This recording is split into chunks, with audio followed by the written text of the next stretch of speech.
أعوذ بالله من الشيطان الرجيم. بسم الله الرحمن الرحيم.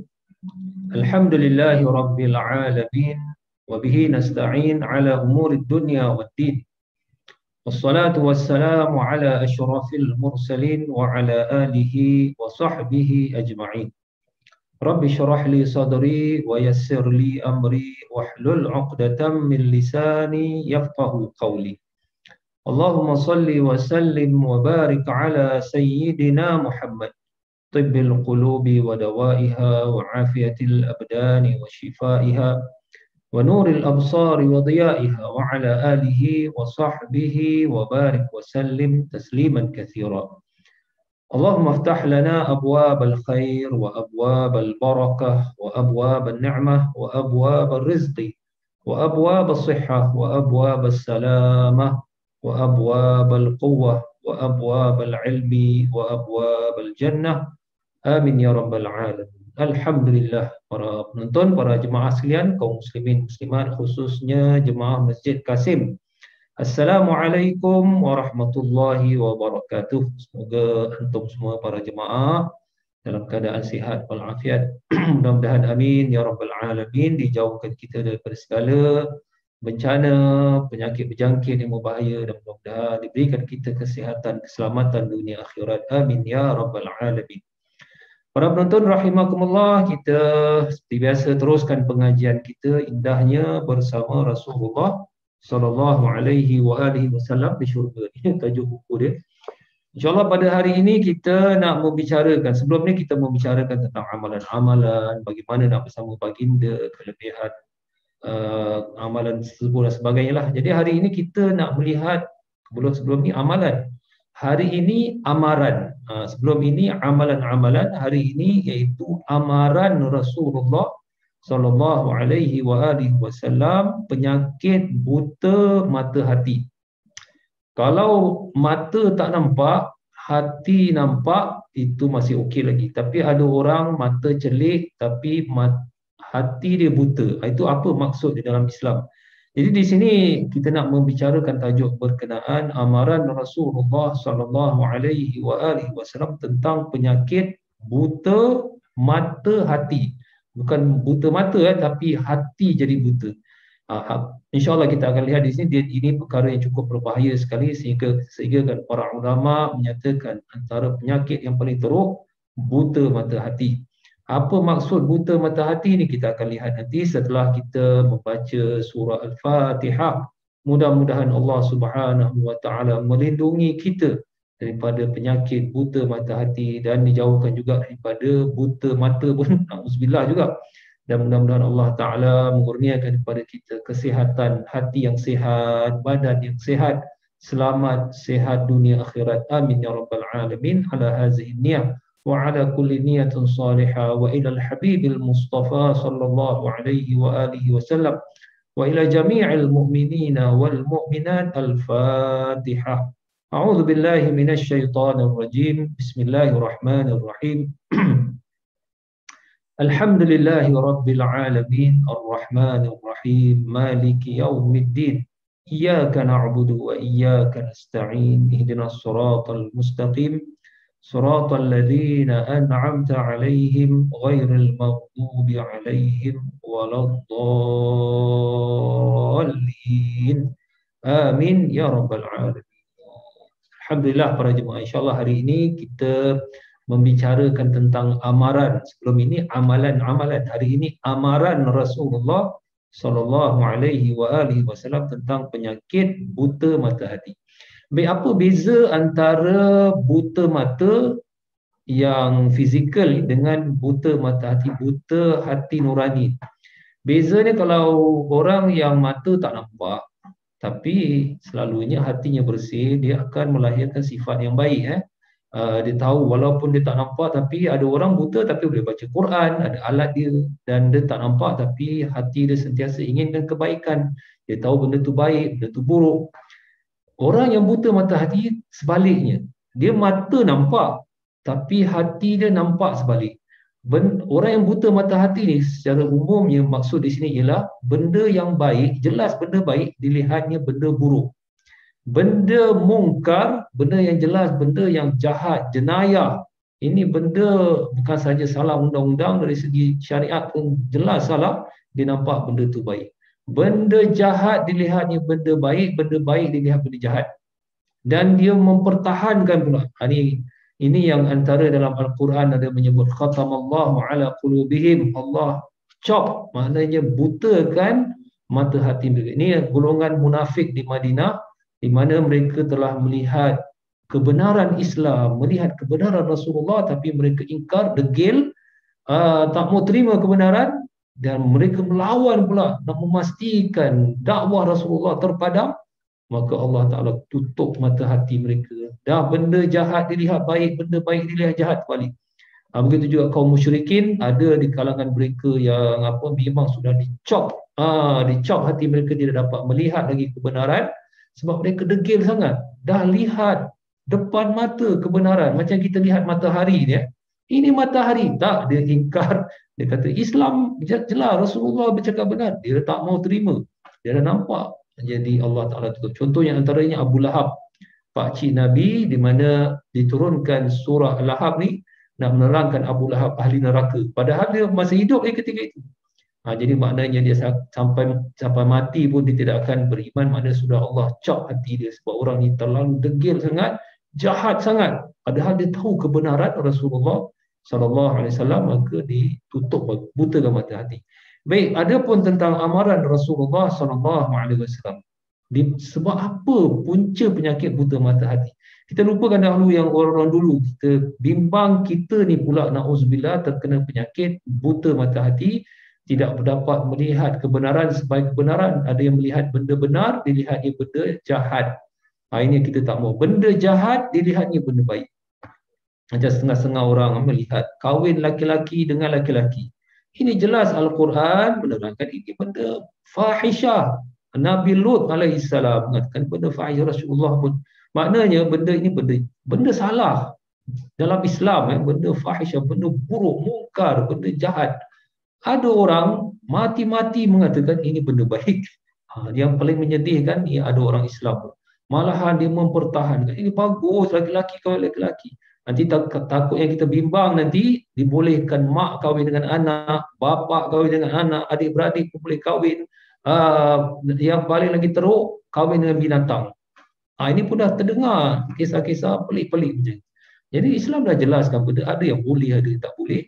Ya, Rasulullah memberi amaran. Antara punca sebab penyakit buta mata hati ni, antaranya, dia banyak sebab, tapi antaranya orang yang memusuhi kekasih Allah Ta'ala, menghina, mengejek, mencaci orang-orang yang dicintai Allah Ta'ala, maka balasannya buruk. Ini sebagaimana saya baca dalam buku Hidah bersama Rasulullah tadi, muka surat 387, di mana Rasulullah menyebut daripada hadis kursi, di mana Rasulullah berfirman daripada hadis Nabi SAW disampaikan oleh Nabi kita, man adali waliyan faqad adzantuhu bil harb. Sesiapa yang memusuhi waliku, makna kekasihku, maka sesungguhnya aku, Allah isytiharkan perang kepada. Ya Allah, Allah Ta'ala yang isytiharkan perang. Kalaulah sekiranya Amerika ke China isytiharkan perang kepada negara-negara yang kecil, kalang kabut, ini Allah Ta'ala. Dan yang menariknya, kalau manusia ni isytihar perang, mereka pakai senjata, pakai bom, ada pakai sekarang nuklear, bom atom, peluru berpandu. Tapi kalau Allah Ta'ala mengiklankan perang, kadang kita tak perlu pakai semua ni. Perang di sisi Allah Ta'ala, kadang-kadang yang dimaksudkan, para ulama kata, antara yang paling teruk sekali, iaitu dibutakan mata hati dia sehingga habislah. Itu lagi teruk lagi. Jadi kalau diuji dengan macam penyakit, kita masih boleh nampak, kita masih boleh bertaubat. Tapi kalau sudah dibutakan mata hati, macam tadilah Abu Lahab, orang-orang munafik di Madinah, dah nampak kebenaran, maka akhirnya mati dalam kekufuran di Madinah. Jadi kalimat wali diertikan dalam bahasa Arab sebagai an-nasir, iaitu membantu, maksudnya membantu memelihara agama Allah. Kalau melalui dirinya, maka dengan melaksanakan perintah Allah Ta'ala, kalau terhadap orang lain dengan mengajak berkebaikan. Senang makna wali Allah ni para kekasih Allah. Dan jadi ada orang tanya, apa beza antara wali dengan orang soleh? Dalam buku ni pun ada diterangkan perbezaan wali Allah dengan orang saleh. Selalunya wali Allah ni dia ada pengikut, dia orang alim. Tapi kalau orang saleh ni kadang-kadang dia tak ada pengikut dan kadang-kadang dia orang miskin lah. Kita pun tak tahu dia orang saleh pasal dia miskin. Tapi hati dia mulia. Dan orang-orang saleh ni kadang-kadang dia tak ada, dia bukan orang ulama. Dia orang-orang biasa, orang miskin. Jadi ini antara perbezaan. Tapi dua-dua tetap kekasih Allah. Jadi di sini Allah Ta'ala memberi amaran melalui hadis Nabi SAW, hadis kursi dipanggil, sesiapa memusuhi, maknanya membuat perkara buruk kepada para kekasih Allah, maka Allah elatkan perang. Dan para ulama menerangkan yang paling buruk perang daripada Allah Ta'ala buta mata hati. Na'udzubillahi min zalik. Dan apa? Di sini pun ada disebut muka surat 389, bahaya memusuhi kekasih Allah. Ini satu lagi perkara yang perlu diberikan perhatian oleh setiap orang Islam, iaitu jangan sesekali memusuhi atau menghina dan mencerca golongan orang-orang soleh dan wali Allah. Kerana telah diterangkan sebelum ini dari hadis kursi bahawa Allah Ta'ala akan memerangi mereka yang memusuhi kekasih Allah Ta'ala. Antara balasan buruk yang akan ditimpakan kepada mereka ialah dibutakan hati mereka untuk melihat kebenaran dan mati dalam su'ul khatimah. Ini antara balasan yang amat buruk. Dan ini juga para ulama mengingatkan kepada kita, paling buruk buta mata hati. Habislah. Maknanya matanya celik, tapi dilihat benda-benda yang benda buruk dia kata baik. Contoh macam sekarang ni kumpulan ISIS pengganas.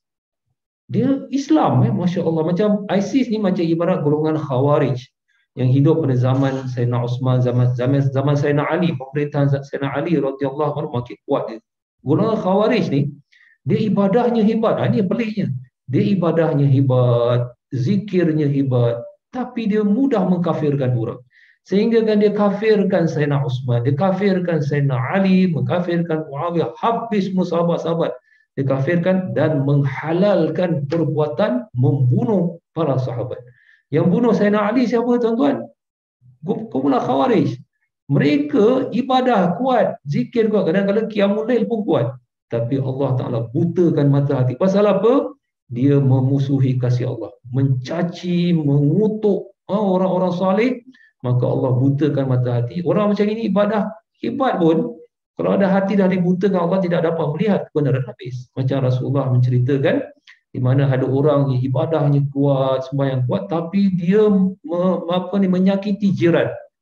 Dia menghalalkan perbuatan, menyakiti jiran, menyusahkan jiran. Rasulullah mengatakan dia ahli neraka. Pasal apa? Tidak ada guna ibadahnya kalau dia menghalalkan perbuatan jahat, menghalalkan perbuatan yang Allah haramkan, menyakiti jiran. Jadi kalau akhlak pun, sebab itu Islam, ibadah dengan akhlak, ibadah dan hati perlu sama-sama.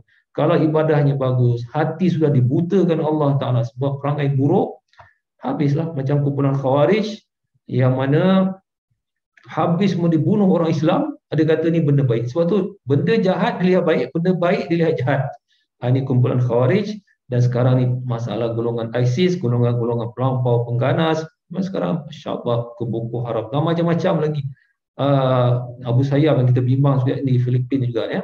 Jadi mereka ni kalau kita lihat sembahyang, masjid-masjid, tapi mengkafirkan orang, melaknat orang, orang-orang saleh pun dia caci, ulama-ulama dia hina. Ini dia. Allah Ta'ala akan memerangi mereka, tak payah hantar bom, hantar ni, butakan mata hati. Jadi golongan inilah seringkali menyebabkan masalah kepada umat Islam, golongan-golongan pelampau pengganas ni. Jadi jangan tertipu hanya setakat dengan melihat ibadah mereka, tapi tengok sikap dan perangai hati mereka. Kalau suka mengkafirkan orang, menghina orang-orang saleh, mengejek orang-orang alim, ini kita kena, tak apalah, kita nasihat baik-baik orang macam ini.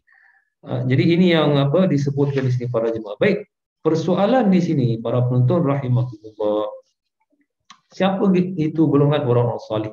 Ini kita nasihat diri kita. Kadang-kadang ada orang saleh kita boleh kenal, macam di Singapura Habib Noh contohnya lah, orang dah meninggal, orang saleh yang telah meninggal dunia, kita tahu sejarahnya sebab nak dikorek dan sebagainya. Jadi sehingga sampai di Brunei, di negara Arab, ada seorang Arab, ada satu hamba Allah cerita, ada orang Arab daripada Iraq datang cari Habib Noh. Dia tak cerita pasal apa daripada Iraq. Ya Allah, berapa jauh. Jadi dia nak ambil berkat daripada sejarah Habib Nur, katanya dekat ada tempat perigi dia mandi situ. Jadi orang-orang saleh ni Masya Allah, sampai jauh-jauh pun orang cari dia punya, dia panggil barakah dia lah. Baik, ada orang saleh kita boleh kenal, ada orang saleh kita tak tahu. Ini yang paling bahaya, kita menghina, mengejek, mencaci para kekasih Allah, sedangkan dia kekasih Allah yang kita tak kenal. Baik, saya ambil daripada buku lain. Ini yang kita kena hati-hati terhadap orang-orang Islam yang lain. Ini orang kekasih Allah yang kita tak kenal, tapi kita caci mereka. Na'udzubillah, ni hati-hati. Jadi antara golongan kekasih Allah yang ramai manusia tidak tahu, ya, sehingga menyebabkan ada orang menghina dia. Saya baca di sini, antaranya para kekasih Allah ni, hati yang mudah memaafkan orang lain dan tidak suka menyimpan dengki dan kebencian kepada orang Islam. Mana hati dia mulia. Ada orang ni kadang dia miskin, tak dipandang orang. Rubba ash'az aghbar. Rasulullah memberitahu ni antara orang yang kekasih Allah, dia miskin, apa kedana. Rubba ash'az aghbar. Perumpamaan seperti orang yang kusut masai, badan berdebu, buruklah. Madfu'un bil adwab. Maknanya kalau dia pergi rumah orang pun akan ditolak sebab dia buruk sangat. Ada, mungkin dia susah, orang miskin, biasalah. Jadi hati dia mulia, kalau dia minta pada Allah Ta'ala akan dikabulkan Allah Ta'ala. Rasulullah nak beritahu di sini bahawa orang-orang saleh ni tidak semestinya kita dapat lihat secara zahir. Pergi masjid, ibadah, mudah-mudahanlah insya-Allah termasuk orang-orang saleh, orang begini insya-Allah. Tapi ada di antara orang-orang saleh, para kekasih Allah yang kadang-kadang tinggi darjat, yang mana mereka ni orang miskin, orang susah, orang yang kusut masai, orang pakaian compang-camping. Pasal dia susah, tapi dia reda, dia sabar, dia cintakan Allah Ta'ala, dan dia hatinya mudah memaafkan orang lain. Tadi saya terangkan, tidak suka menyimpan benci, dengki kepada orang Islam yang lain. Dia orang macam ini, orang yang hati mulia lah. Tapi orang tak tahu, dia pergi rumah, dia kena halau, apa pasal? Pakaian dia. Jadi hati-hati para penonton rahimakumullah dengan orang-orang miskin. Sebab ada di kalangan orang-orang miskin ini para kekasih Allah. Kalau kita hina dia, kita caci mereka, takut-takut nanti Allah Ta'ala murka dan Allah Ta'ala iklan perang kepada kita. Maknanya nanti dibutakan mata hati kita. Jadi hati-hati kita dalam menghina orang-orang Islam, terutama orang-orang miskin lah. Sebab ada di kalangan orang miskin ni doanya makbul, langsung diterima Allah Ta'ala. Sebab itu kita pun digalakkan kalau jumpa orang-orang miskin minta doa. Jadi antara orang-orang kekasih Allah yang kadang-kadang kita tak tahu tapi kita menghina mereka, hati-hati. Antaranya hati yang mudah menangis pada waktu malam kerana takut kepada Allah Ta'ala. Ada orang ni biasa-biasa. Kadang-kadang kita jumpa kat masjid, kalau orang biasa je ni, pakcik biasa je, kerja, tempat kerja biasa. Tapi dia rumah, Qiyamul Lail, sembahyang malam, dia menangis, takut kepada Allah. Kita semua tak tahu. Bini dia pun tak tahu, semua orang tak tahu. Jadi orang-orang macam ini kekasih Allah Ta'ala, tapi orang biasa. Jadi hati-hati kalau kita menghina orang-orang Islam yang lain, kita tengok, alah members kita je, sama je perangai. Bukanlah mana kita tengok. Tapi rupa-rupanya malam-malam dia menangis, takut kepada Allah Ta'ala. Hati-hati para jemaah, jangan memusuhi para kekasih Allah yang macam gini. Sebab takut-takut Allah memusuhi kita, habis diiklankan perang, na'udzubillah, kepada kita. Antara juga orang-orang kekasih Allah, saya bacakan seterusnya. Ini saya ambil daripada buku lain. Antara para kekasih Allah yang kita tidak kenal, hati-hati dalam menghina mereka. Antaranya orang yang hatinya ikhlas dan reda dengan segala ketentuan Allah. Hati yang sering bertaubat dan merasa kesal jika ada kekurangan yang dilakukan terhadapnya, terhadap Tuhannya. Hati yang belas kasihan dan penyayang kepada sekalian makhluk. Hati yang cinta dan rindu kepada Allah Ta'ala. Kita macam mana? Ada orang ni, orang biasa-biasa, tapi dalaman dia, Masya Allah, cinta dan rindu kepada Allah dan Rasulnya luar biasa. Antaranya hati yang sentiasa teringatkan akan kemaslahatan masjid. Ada orang biasa-biasa kita lihat macam members, boleh buat gurau, rupa-rupanya hati dia bersih, sering nak ingatkan masjid, maslahat masjid. Hati yang bersifat jujur, adil dan amanah. Hati yang memiliki sifat malu kepada Allah Ta'ala. Ada orang dengan kita biasa-biasa, tapi dia malu kepada Allah. Kita pun tak tahu. Hati yang sentiasa inginkan kebaikan kepada sekalian makhluk. Ada orang ni kita tengok macam members biasa, kawan teman kerja biasa, tetapi orang ni saya sentiasa inginkan kebaikan kepada semua makhluk Allah Ta'ala. Hati mulia, sifat sabar yang kuat menghadapi ujian Allah Ta'ala, melakukan perkara yang disukai dan diredai oleh Allah Ta'ala yang tidak diketahui oleh orang lain. Ada orang buat amalan soleh ni senyap-senyap, malam-malam orang tak tahu, bersedekah senyap-senyap, ada yang membantu orang senyap-senyap, tapi apabila jumpa kita dia ketawa sama-sama. Jadi itulah saya nak terangkan di sini, orang-orang soleh ni ada yang kita kenal, ada orang yang kita tak kenal. Orang-orang yang dicintai Allah Ta'ala.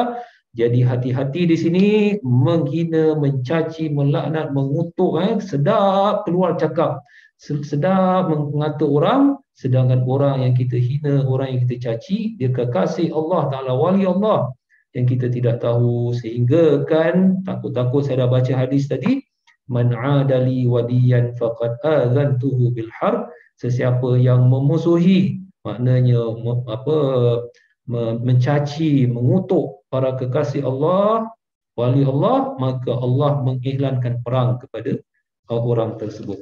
Baik, di sini saya bacakan juga kata-kata Imam Nawawi rahimahullah tentang buta mata hati ni sebelum meninggal, na'udzubillah, iaitu wa man atlaqa lisanahu fil ulama'i bisalbi ibtalahu Allah Ta'ala qabla mautihi bi mautil qalb. Ya Allah, iaitu kata-kata Imam Nawawi ni rahimahullah diambil daripada Imam As-Subki rahimahullah, ni ulama-ulama mazhab Syafi'i lah. Mereka nukil-menukil lah, mengambil kata-kata, dia kata sesiapa yang suka mengata, mengejek, mengutuk ulama, orang-orang saleh dengan penghinaan, kejian, cacian, Allah Ta'ala akan membalasnya keburukan tersebut, iaitu sebelum meninggal dunia orang tu dengan balasan mati hati. Maknanya dibutakan mata hatinya sebelum dia meninggal. Maknanya sebelum meninggal dia akan buat benda pelik-pelik. Benda jahat dia buat sebab dia ingat benda tu baik. Benda baik dia tak nak buat sebab dia ingat benda tu jahat. Benda jelas jadi dah tunggang terbalik. Allah butakan mata hati dia sebelum dia meninggal. Sembahyang pun semua tinggal, buat benda jahat-jahat. Kadang-kadang dah tua-tua pun saya tak boleh sebut apa perkara merepek-merepek kerana dia buat benda salah, benda jenayah dia buat. Ada yang benda kebaikan, ajak benda baik, dia kata apa benda ni, buang masa. Ini tanda-tanda lah, na'udzubillah, dibutakan mata hati sebelum meninggal, na'udzubillah. Jadi ini, dan satu lagi kata-kata Imam Ahmad bin Hanbal rahimahullah, ini saya ambil daripada buku lain, mengatakan luhumul ulama'i masmumah. Maknanya daging tubuh para ulama, orang-orang saleh utamanya, mereka ni beracun. Maknanya maruah mereka ni beracun. Mana jangan dihina, jangan diejek, dicaci, dilaknat ataupun lagi dikutuk. Sedangkan dia kekasih Allah. Dihina di depan masyarakat. Man syammaha marad, siapa yang mencium baunya akan sakit. Wa man akalaha, siapa yang makan daging ulama, maknanya di maruah para orang-orang saleh, dia akan mati. Jadi ini bahayanya maruah orang-orang saleh.